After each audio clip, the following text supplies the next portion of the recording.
안녕하십니까, 정의태입니다. 친윤 서정욱 변호사 허경영 피해자 사건 38억 패소 어떻게 된 건가, 세 번째 이야기입니다. 여러분들이 1편, 2편, 3편 이렇게 연결해서 들으시면 되겠습니다. 그래서 지금 이 사건이 아주 큰 이슈가 되고 있는 거예요.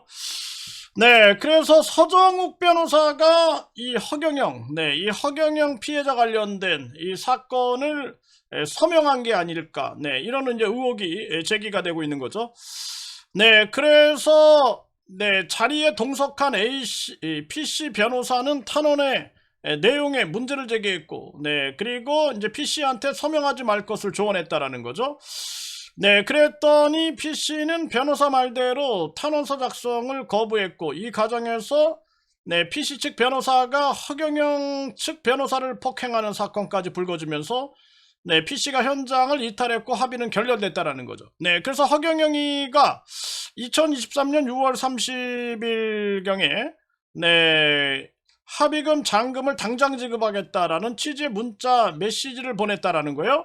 2023년 6월 30일 이때 이제 이 허경영이에 대한 굉장히 심판의 목소리가 전개가 될 때였습니다. 그래서 2023년에 제 유튜브 채널이 이제 폭파되기 시작했어요. 정말 기가 막힌 거죠. 그런데 이 PC는 이를 거부하고 이 허경영이를 상대로 이제 민사소송을 제기한 거죠. 그래서 1심은 허경영이에게 PC에게 잔금 26억 원을 지급하라, 이렇게 판정을 내린 겁니다. 그래서 확약서의 내용 때문에 잔금 지급이 이루어지지 않았지만 양측의 이제 합의 자체엔 법적 효력이 있었다. 그러면서 PC는 허경영이를 상대로 허경영이는 합의금으로 이제 36억 원, 36억 원을 지급할 의무가 있다. 10억 원만 지급했으니까 26억 원 잔금을 지급하라, 이렇게 이제 소송을 건 거죠.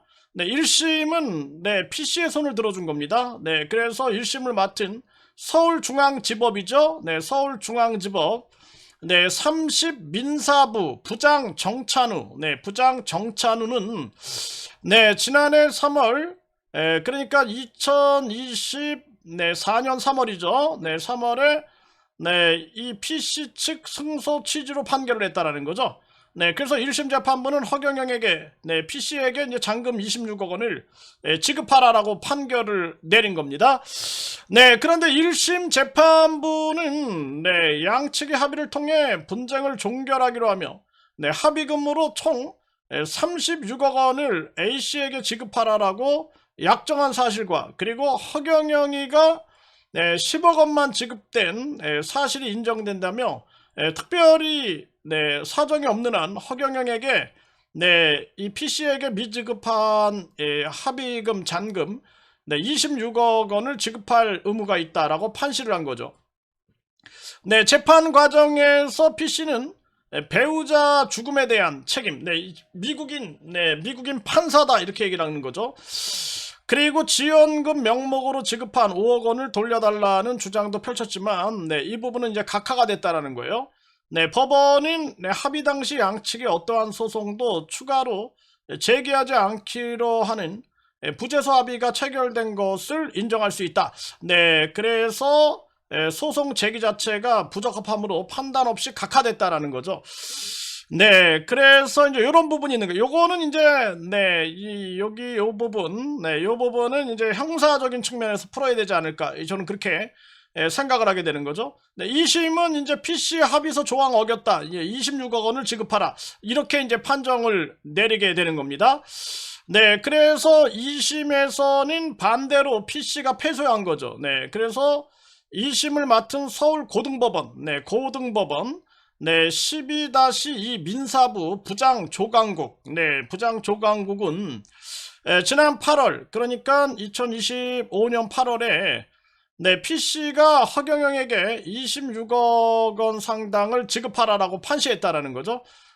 그러면서 PC가 합의서 조항을 어긴 책임이 인정된다, 이렇게 얘기를 한 거예요. 좀 약간 납득이 안 돼요. 저는 이게 납득이 안 됩니다. 그래서 이 부분에 대해서는 재판소원에 붙여야 되지 않느냐, 이렇게 이제 판단이 드는 거죠.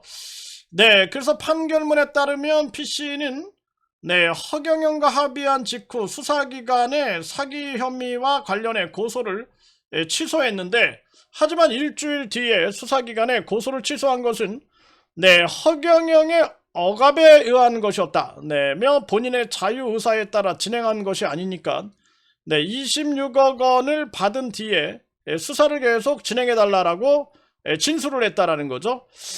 네, 그러니까 이제 2심 재판부는 이 부분에 대해 네, PC 행위는 합의서에서 정한 의무를 위반한 거다. 네, 이렇게 얘기를 하고 있는 거죠. 네, 그래서 PC로 인해 당사자 사이에 원만하고 신속한 분쟁 종결이라는 목적을 달성할 수 없게 됐다. 이렇게 지적을 했다라는 거죠. 네, 굉장히 좀 안타까운 그러한 부분이 아닐 수가 없는 거예요. 네, 그래서 사실상 그 합의서 자체, 네, 합의서 자체에 뭔가 문제가 있는 것이 아닐까. 네, 그리고 네, 우리가 이 중요한 측면들은 상당히 허경영이가 이 각서 문제, 네, 뭐 전에도 그 성추행 사건들에 보면은 뭐 각서를 쓰게 하고 막 이런 거, 이 각서로 가지고 뭔가 이 기술을 부리는 거, 네, 이런 것들이 좀 원활하게 일어나고 있는 네, 이런 모습들을 포착할 수 있는 거예요. 네, 그래서 네, 지금 합의서 조항에 따라 위약벌로 PC가 이제 15억 원을, 그리고 이미 지급받은 15억 5천만 원을 반환해야 한다. 그러니까 이제 30억 5천만 원이 되겠죠. 네. 그래서 이 재판 과정에서 PC 측은 네, 허경영의 영향력, 합의 과정을 고려할 때 양측이 대등한 지위에서 합의를 체결했다고 볼 수가 없다. 네, 위약벌이 지나치게 무효라. 이거 이제 주장을 한 거죠. 받아들이지 않았다는 거예요. 그래서 이제 가스라이팅에 의한 네, 합의서, 네, 가스라이팅. 그러니까 이 허경영이는 우주만물 창조신이다. 재림예수다. 미륵부처다. 네, 그리고 이자가 삼위일체 하나님이다. 네, 이렇게 되기 때문에 이제 신도 입장에서는 과연 이것이 공평한 합의일까?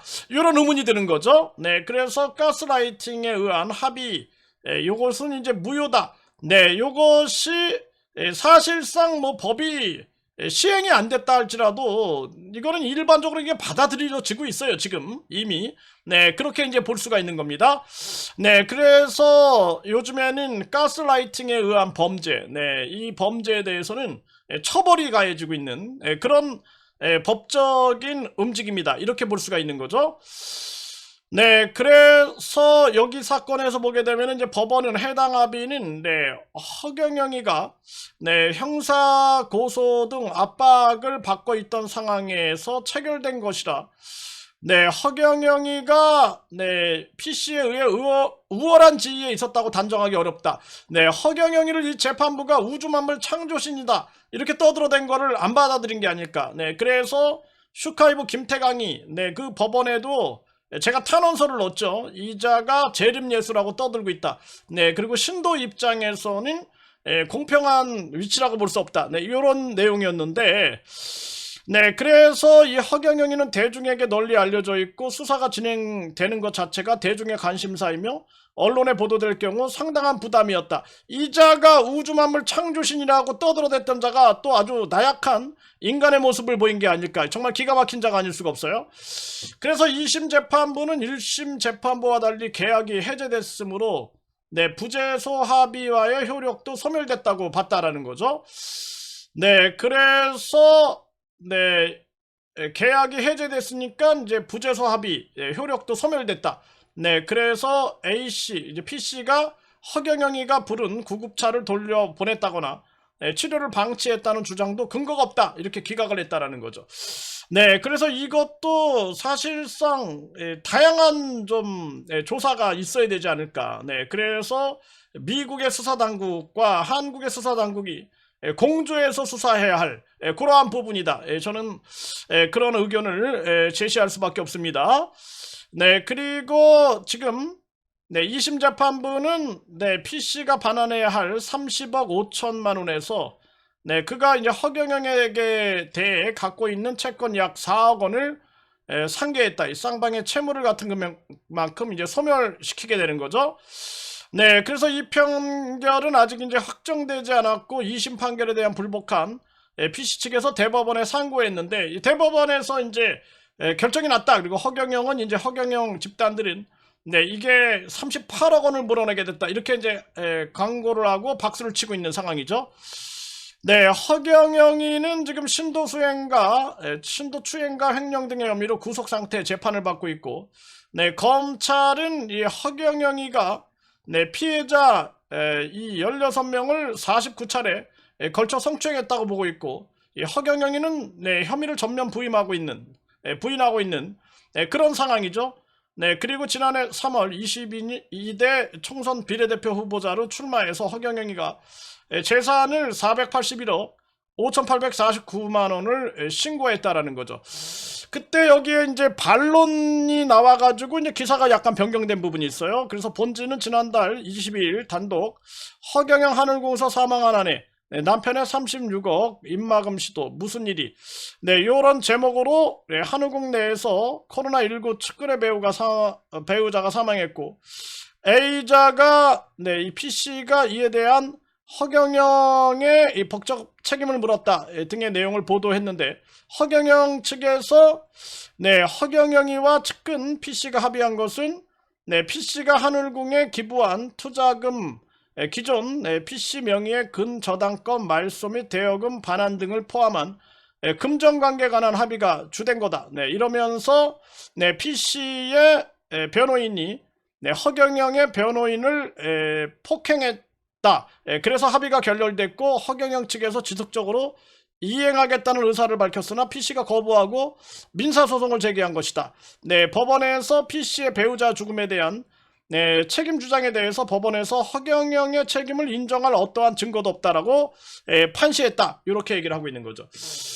그래서 사실상 이 부분은 민사 영역이 아니라 형사 영역으로 가야 될 부분이다. 그래서 미국인 전 판사의 죽음 사건, 요거는 형사 부분에서 가려야 된다. 그래서 미국의 수사 당국에다가 고소를 하면은 그러면은 한국의 수사 당국과 공조 수사를 할 수가 있는 거죠. 공조 수사를 통해서 밝혀야 할 사항이다. 저는 그렇게 보고 있는 것입니다. 상당히 좀 안타까운 그러한 측면이 전개가 된 부분이에요. 그래서 이 부분에 대해서 지금 정인태 신지식인 TV에서도 아주 날카롭게 이 부분을 추적하고 있고 그리고 여기에 대해서 이 법률에 대한 왜곡은 없었는가라는 측면들 그리고 과연 이 판결은 정의로웠는가 이 상식적인가 라는 부분들을 재조명을 하고 있다 이렇게 보시면 됩니다.